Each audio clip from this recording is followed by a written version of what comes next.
पिछले एक हफ्ते से लगातार सनमित इंफ्रा के शेयर्स ट्रेंडिंग में आते जा रहे हैं और अगर मैं इनके पिछले 5 सालों के रिटर्न्स की बात करूं तो पिछले 5 सालों में इन कंपनी के शेयर्स ने 6,453% के रिटर्न दिए हैं। पिछले एक साल में इस कंपनी ने 167% के रिटर्न जनरेट करके दिए हैं। तो बहुत सारे लोगों ने इतने मैसिव रिटर्न को देखते हुए ये कहा कि यहाँ पर लॉन्ग टर्म में इन्वेस्टमेंट करना चाहिए। काफी कमेंट्स मेरे पास आए कि सर यहाँ पर इन्वेस्टमेंट करना है नहीं करना है, इसके फंडामेंटल्स क्या कहते हैं, इसके बारे में बताइए।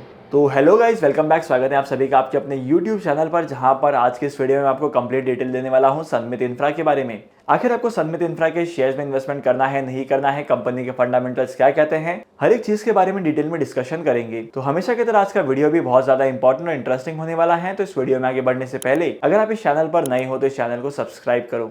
जैसे कि आप स्क्रीन पर देख सकते हैं कि सनमित इंफ्रा के शेयर्स ने 5 सालों में 6,423% के रिटर्न दिए हैं और जैसे कि मैंने आपको बताया कि एक साल में 167% के रिटर्न दिए हैं। लेकिन वहीं पर अगर एक महीने की बात करें तो एक महीने में जैसे कि आप देख सकते हैं कि इस कंपनी के शेयर्स 8% से भी ज्यादा गिर चुके हैं। एक हफ्ते में 2.77% की गिरावट देखने को मिली है। लेकिन इस कंपनी के शेयर्स ने सिर्फ आज के मार्केट क्लोजिंग पर 12.77% के पॉजिटिव रिटर्न जनरेट करके दिए हैं। अब इतने सारे डेटा को देखकर बहुत सारे लोग कहेंगे कि इन्वेस्टमेंट करना चाहिए, लेकिन यहाँ पर क्या क्या चीजें हैं देख लेते हैं वीडियो में। लेकिन आज के इस वीडियो में आगे बढ़ने से पहले इस कंपनी के बिजनेस मॉडल के बारे में भी समझ लेते हैं। सबसे पहली बात तो ये कंपनी जो है वो इंफ्रास्ट्रक्चर सेक्टर में काम करती है, जो बहुत सारे सी प्रोजेक्ट्स पर काम कर रही है और इसी के साथ साथ ब्रिज के कंस्ट्रक्शन करती है और इसी के साथ साथ मॉल के डेवलपमेंट का काम भी करती है। तो करंटली इस कंपनी के जो प्रोजेक्ट्स हैं वो मार्केट में बहुत सारी जगह पर चल रहे हैं। लेकिन सनमित इंफ्रा के शेयर्स में इन्वेस्टमेंट करना है नहीं करना है, ये जानने से पहले हम लोग कंपनी के फंडामेंटल्स को चेक कर लेते हैं। और सबसे पहले हम लोग बात करते हैं कंपनी के फंडामेंटल्स में कंपनी के इनकम स्टेटमेंट की। और जैसे कि आप इस कंपनी के इनकम स्टेटमेंट को देखकर ही तो पता लगा सकते हैं कि यहाँ पर कंपनी के जो रेवेन्यू की ग्रोथ है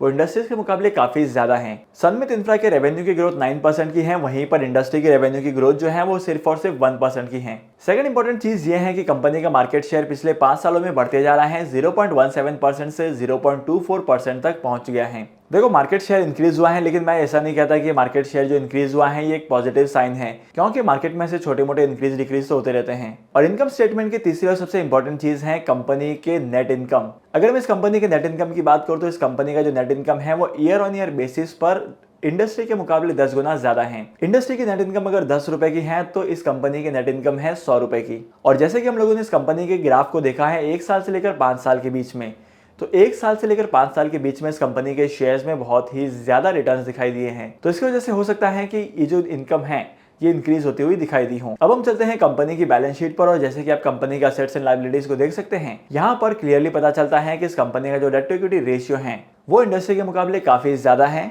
इंडस्ट्री का डेट टू इक्विटी रेशियो है 77% का, वहीं पर इस कंपनी का डेट टू इक्विटी रेशियो है 80% का। तो 77% और 80% के बीच में ज्यादा डिफरेंस नहीं है, तो मैं इस पॉइंट को कंसिडर नहीं करूंगा। और इस बैलेंस शीट से सेकंड इंपॉर्टेंट चीज ये पता चलती है कि इस कंपनी का जो करंट रेशियो है वो इंडस्ट्री के मुकाबले काफी ज्यादा है। इंडस्ट्री का करंट रेशियो है 113% का, वहीं पर इस कंपनी का करंट रेशियो है 810% का, जो कि बहुत ज्यादा है। और जैसे कि आप इस कंपनी के कैश फ्लो स्टेटमेंट को देख सकते हैं कि यहाँ पर बहुत ही ज्यादा अप्स एंड डाउन्स हैं और करंटली इस कंपनी के पास जो फ्री कैश फ्लो है वो भी नेगेटिव में है, जो कि एक नेगेटिव साइन है किसी भी कंपनी के लिए। होप करता हूँ कि अभी तक की वीडियो में आपको कंपनी के फाइनेंशियल्स के बारे में पता चल गया है। अब हम चलते हैं पीयर कंपैरिजन के ऊपर और देखते हैं कि कंपनी का पी रेशियो इंडस्ट्री के मुकाबले कितना ज्यादा है। जैसे कि आप स्क्रीन पर देख सकते हैं इन 4 कंपनीज में से सबसे ज्यादा पी रेशियो है इस कंपनी का। सनमित इंफ्रा का पी रेशियो सबसे ज्यादा है, जो कि है 185% का।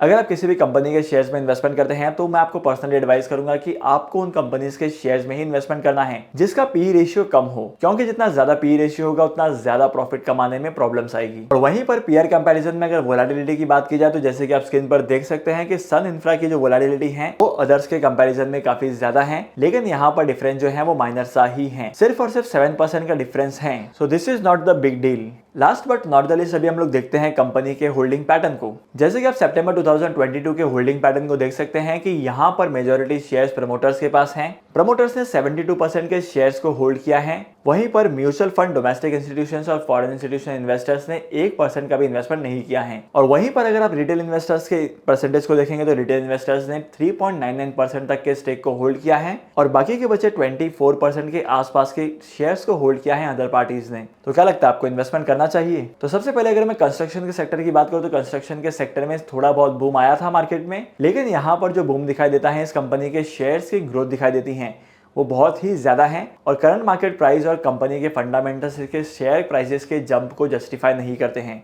रिसेंटली हम लोगों ने बहुत सारे स्टॉक्स में देखा था जहां पर प्रमोटर्स और ऑपरेटर्स के गेम हो रहे थे।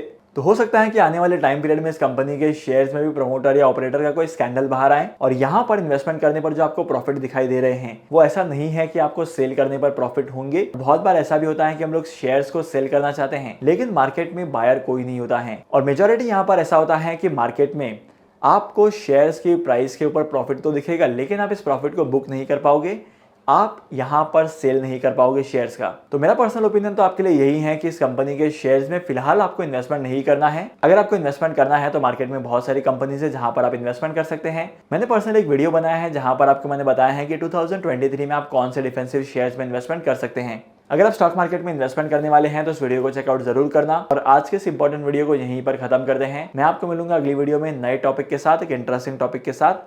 तब तक के लिए signing off, happy investing and good bye.